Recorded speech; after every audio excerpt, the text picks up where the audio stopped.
আপনাদের সাথে একটু ভিন্নভাবে আসলাম। পাকা ঘরে বাঁশের বেড়া।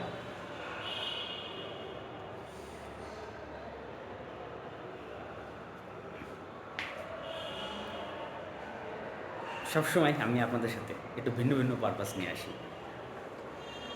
আসলে এখনও কাজগুলো হয়নি। আধুনিকের ছোঁয়া, আপনার শহর গোপালগঞ্জ সর্বোচ্চ। কি আধুনিক? আপনার একটা আধুনিকের ছোঁয়া নেবেন না? একটু সাথে থাকবেন এবং আধুনিকের ছোঁয়াটা নিয়ে যাবেন।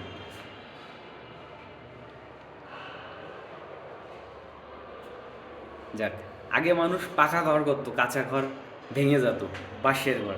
এখন পাকা ঘরের মধ্যে বাঁশের ঘর। একটু ডিজিটাল এসেছে।